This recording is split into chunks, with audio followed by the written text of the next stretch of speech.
Right, hello. I'm setting up for a trip.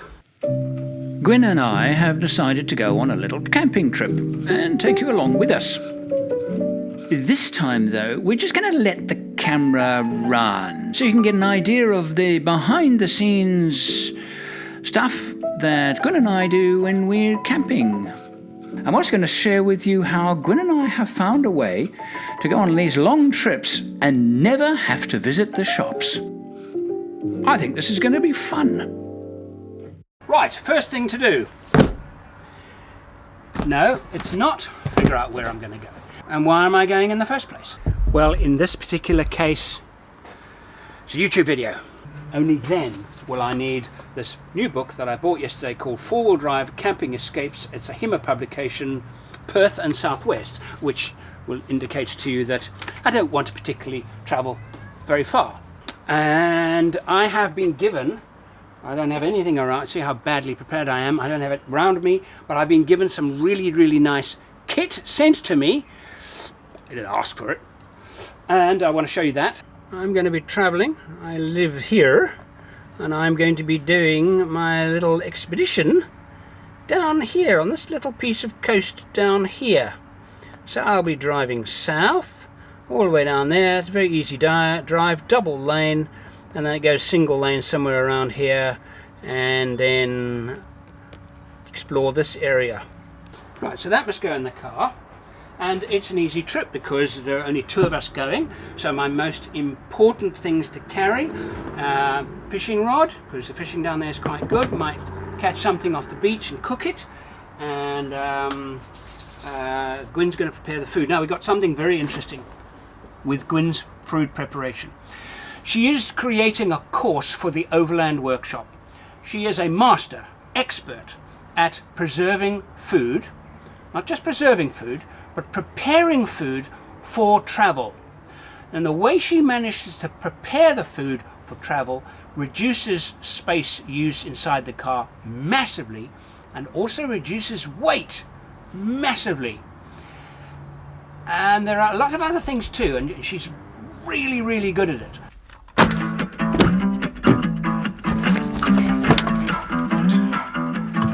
That, a camera battery charger, drone battery charger, mini monitor battery charger, a little light, and I use this stuff. That's Velcro tape, and stick it on the carpet and you can secure absolutely everything. These are all stuck with Velcro, not this obviously, but a lot of this is just stuck with Velcro, and I tidy up my cables using this strap.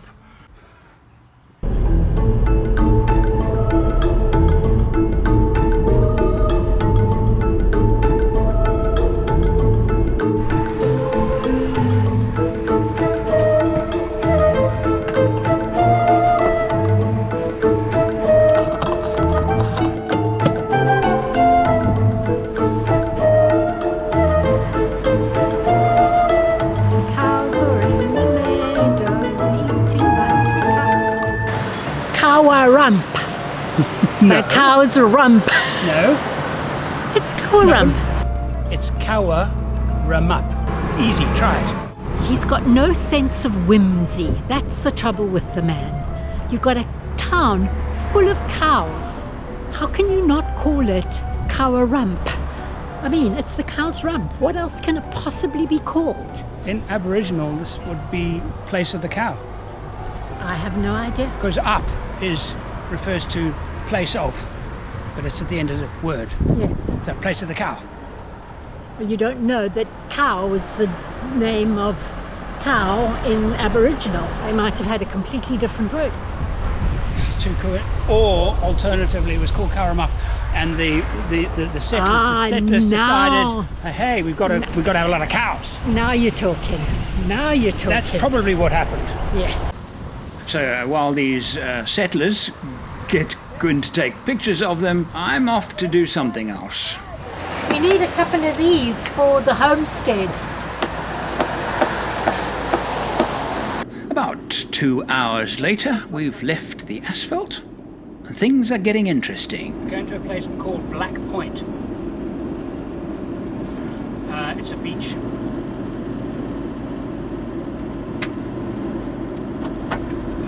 understand that there are lots of little roads that run down to the sea from this road, and we're going to take some of those, and actually if we do, I think there's a fair chance that we might actually have a beach all to ourselves.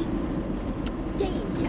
And it didn't take us very long to not know where we were going. Yes, it's been a little tricky today, actually. We've needed a sextant. Yes, right. 2 GPSs are not enough. And a road map. With directions, you know, No, turn but by that turn was directions. turn by turn. That was our problem. We were relying on the turn by turn, and it gave us a bad instruction. We should not have learned by my own.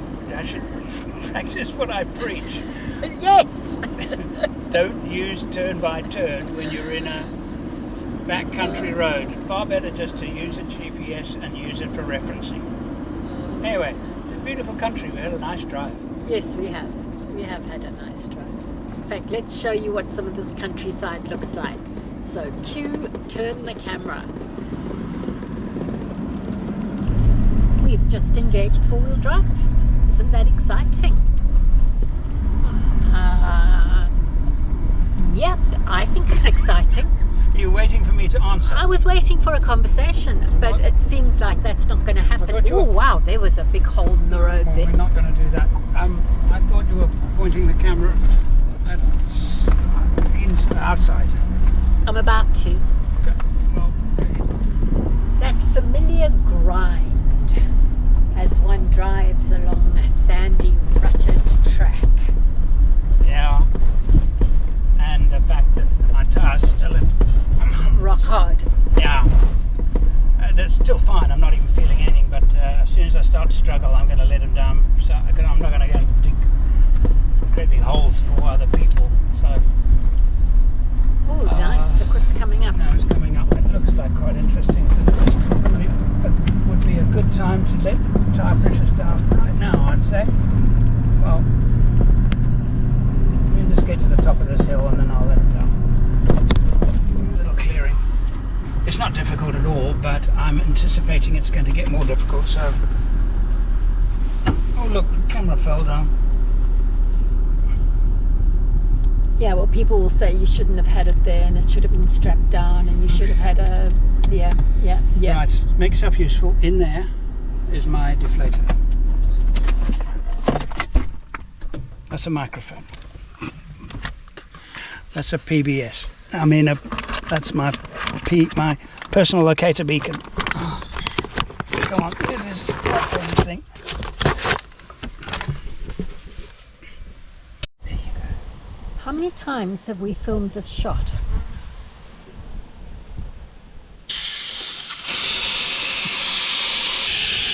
Really interesting. Fascinating. Fascinating. Like everything we do. But if you don't do it, YouTubers will say, why are you letting the tire pressures down? Look at you. You finished whining. Started. Oh, God. 20 psi. Happy now? Oh, it should be less. It should be 18. You really don't know what you're doing. See what I've got to put up with? You have it lucky, my girl. You only come on some of my trips. Oh,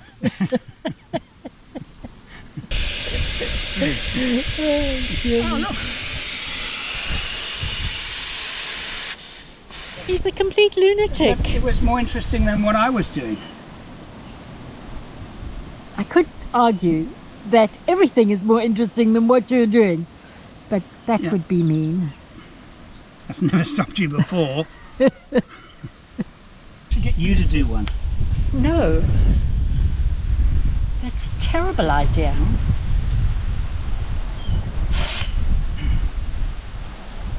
I'm just here to look pretty and to hold the camera. You do that very well, my darling. Thank Really, you, my really very sweetheart. well. You keep saying that and you'll get a good supper tonight. Out of a can. I can't tell the difference anyway. You're not still filming, are you? I'm gonna film the whole process, all 4 tires. And should we just let it run? Let it run, not edited at all. If you want to have a mass unsubscribe, yeah, sure. Actually, you'd be surprised. I mean, the thing is that I do the most beautiful travel show, spend a fortune of air tickets, fuel, parts for the car, you get 9 views. Do the most boring thing about a tyre being deflated. 1 million new subscribers. Go on, viewers, prove me right. Go on, subscribe. You know you want to. Oh, you don't get air like that anymore. Huh? Except when I bend down after a heavy lunch.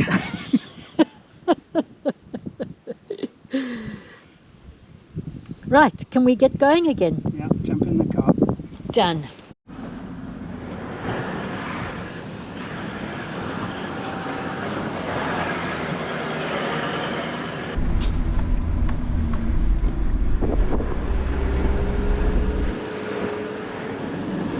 Keep waiting for the moment where we come over a hill and we see the sea. I can smell it. Can you smell it?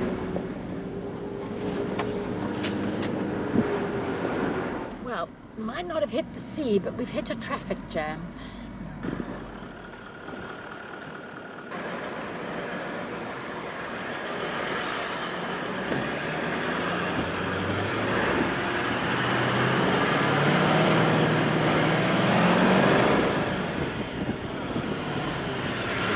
Oh, and there's the sea. Oh well, yeah, I'm going to have to let my tyre pressures down probably another 10 psi or so to get on and off that beach. That is a wind-whipped sea. So what we should do is take a little walk. Excuse me? We should take a little walk. You're breaking up? Maybe we just take a walk, have a look first. So we've arrived at the sea. Good fishing spot though, look at that.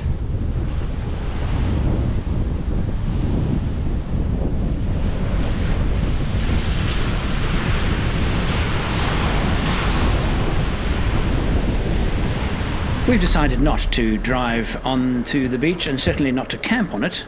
Some firewood. It's far too exposed to the wind. It's flat.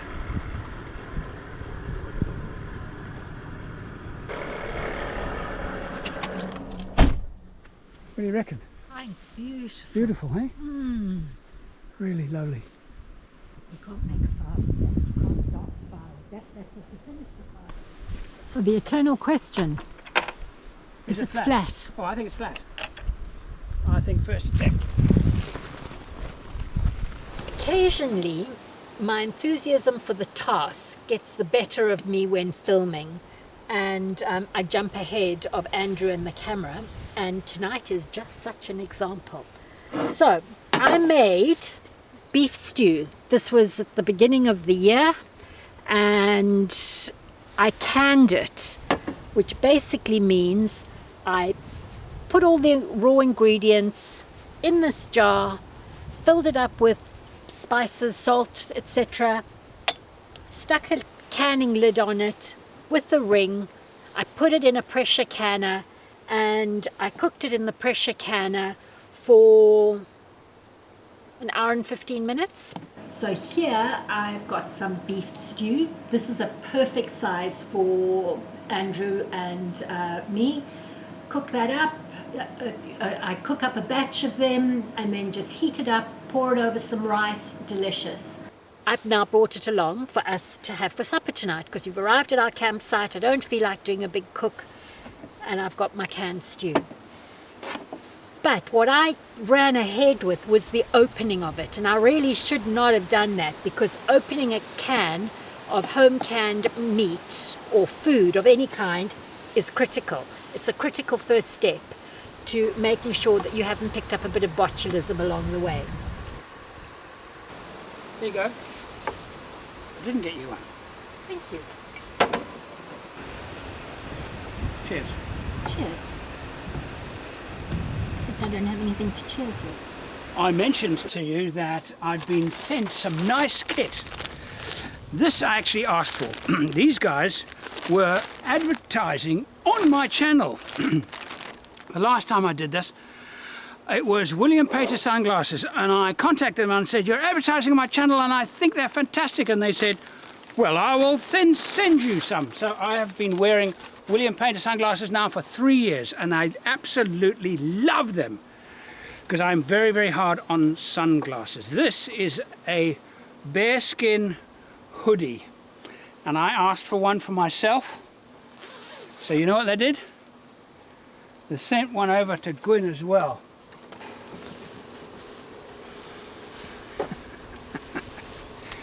Oh, this is nice. Oh, that's... No, it's the right size. Exactly the right size, I would say. Oh, that's fantastic. It's got such a nice feel to it. Double zips. Wow, that's nice. Just as well we didn't get your jacket now. Because I was about to eat and And you'll spill all over it. I'll spill all over it. In fact, it's a family joke.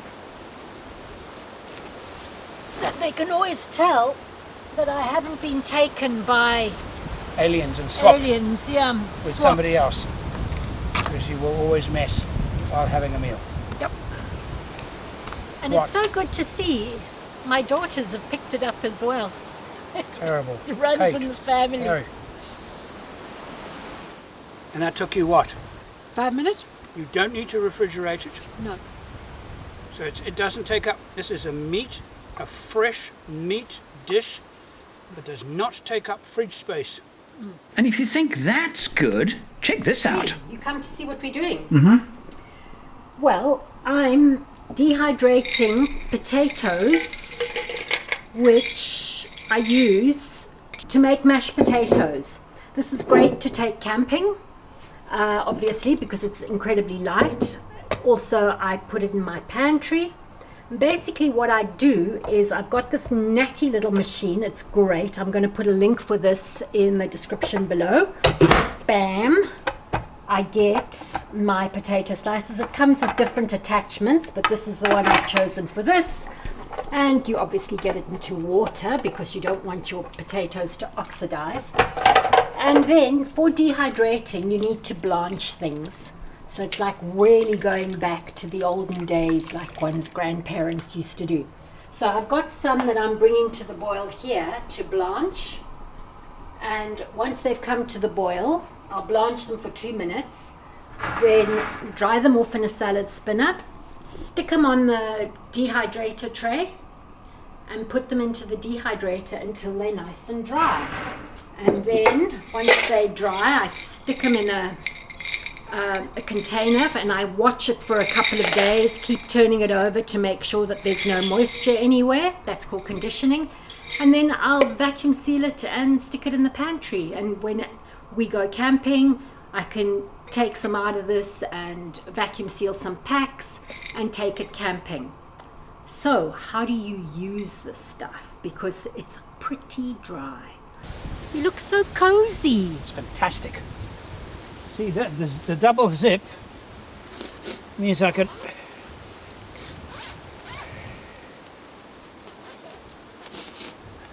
I think the time has come for me to... You want what? Yours? Yeah, Yours. pension off my garbage bag.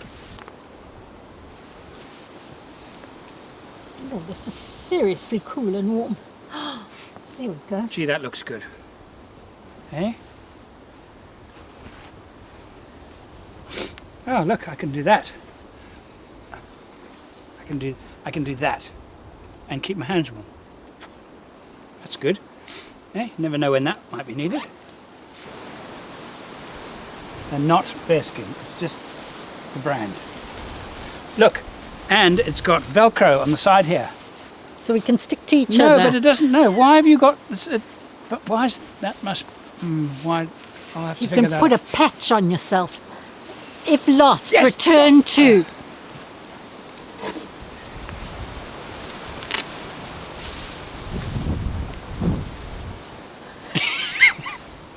Do you want one? There you go. Only if it says, if lost, return to Hogwarts. Okay, there you go.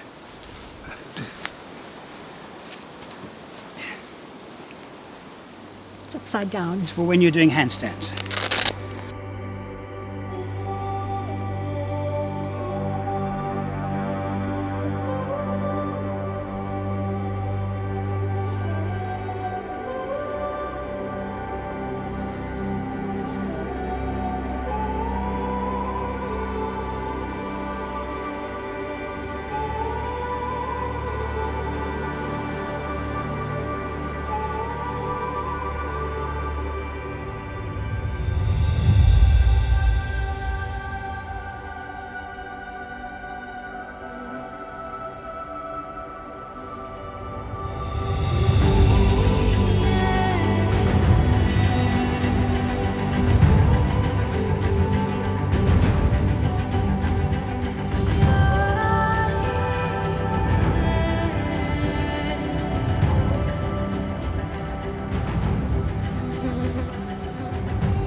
Bit of bad news.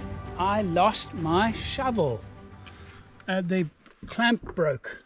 It's not the best clamps in the world, but it obviously got hooked on a branch yesterday, and it actually survived the entire Canningstock route, and it has my very favourite shovel on it. In fact, it was a gift several years ago, and I've had it on my vehicles for approaching 3 decades. And I'll be a bit disappointed if I lose it. So we're actually going to go and find another campsite, but on the way we're going to backtrack a bit and see if we can find it.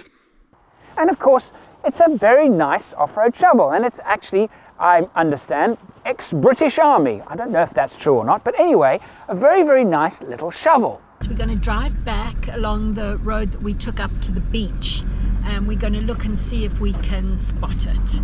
That is the plan. I, many years ago, painted part of the handle in a bright day-glow orange so that when using it as a recovery, you know, it would be easily seen and therefore not easily left behind. But I haven't, that paint is very, very chipped. There's not that much of it left, so finding it in green undergrowth, yeah, we're going to need some luck here. We drove back and forward for a couple of hours. I used the same brackets on my previous troop carrier, never had a problem. Given the way that the bracket is actually broken, I believe it was stolen. I would have heard it break, that I'm very sure of. And the only people who had a chance to steal it were those people that we found on the track yesterday. And while there were a few narrow spots, none nearly narrow enough to break the bracket. I believe that they took it while we were having our stroll on the beach. The simplest explanation tends to be the correct one. There were people here when we arrived, and this is private property, and it's obviously a place where people can come and clean fish. It's always sad to be attached to things that are attached to the outside of the car. It's the risk. Yes, you're right. Don't be attached to anything that's attached to the outside of the car. But you know what I figure about old stuff like that? If I'm too scared of losing it and I just leave it somewhere, well then... Why own it? Why own it? Just because of the memories, the fact that you've used it for years and years and years. So that to me is, it's worth the risk of losing kit. To enjoy using it. Yeah. Well, we've come to the end of the track, back to the road, and no sign of the spade. So that's sad. Oh well. Oh well. What did they say? Moths and rusts. Thieves break in and steal. Yeah. What's so nice about this really is that there's nobody around. Eh? Oh, I know, it's the There's best part. absolutely nobody around. It's absolutely the best part. And there's been so much rain this winter. Everything is lush and green, and the insect life is just incredible. Not all of it friendly, but just absolutely wonderful to see so much life in the canopy of the trees. Whoa, just as we were saying, no one around. Say that again. I was rolling camera. Just as we were saying that there's no one around, we almost rode into a white Discovery. So, and a white Range Rover. White Range Rover.